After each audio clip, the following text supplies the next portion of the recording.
Hi, I'm Nathan Wasserman. I'm a student of Northern Arizona University at the School of Forestry, and I'm here to talk to you about prescribed fire in the Sequoia National Park.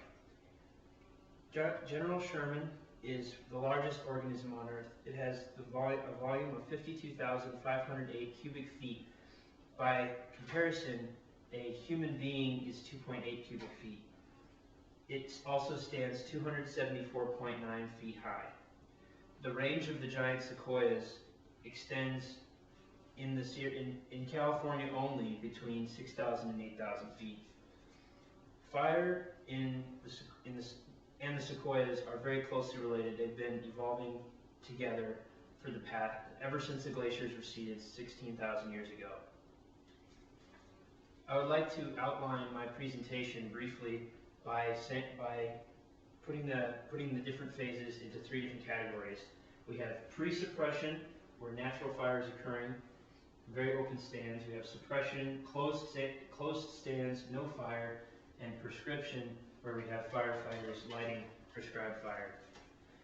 The importance of fire frequency in the Sierra forest is to keep the litter and duff layer from accumulating under the trees, and fire also opens the cones to disperse the seeds, and when the seeds touch the ground, they can establish on the soil.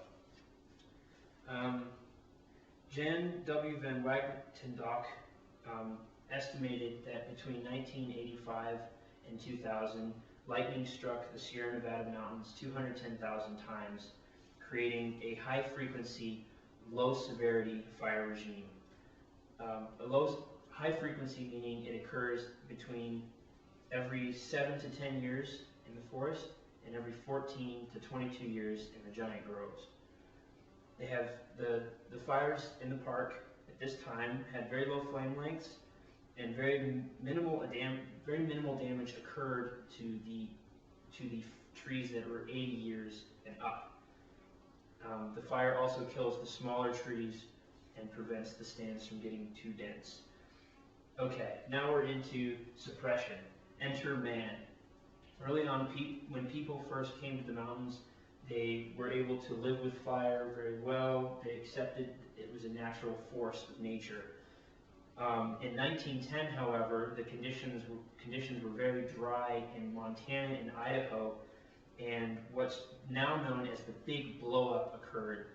Over 3 million acres were burned, 86 lives were lost, and smoke from the fire was seen, darkened the skies in Boston, Massachusetts.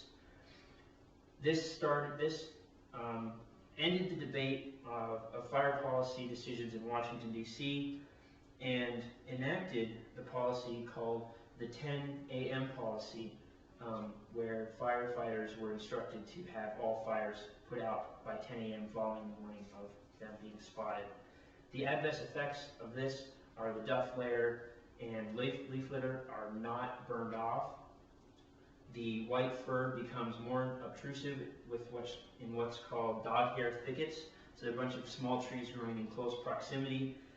And the sequoias were not able to reproduce. And during the middle of the last century, scientists began to wonder, where are the younger sequoias? So in 1968, the park officials began to notice that there was a lot of buildup of fuel, and if they didn't start to remediate and reintroduce, the fire would be catastrophic rather than helpful.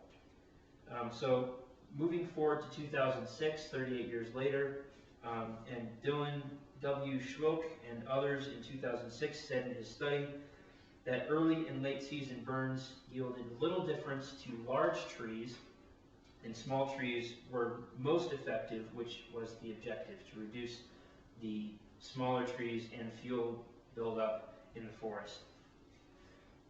So burning in the park over these years since 1968 has consumed 233 square miles, which is a very, very small amount of the park. The total combined area of Kings Canyon and Sequoia National Parks is 2,073 square miles.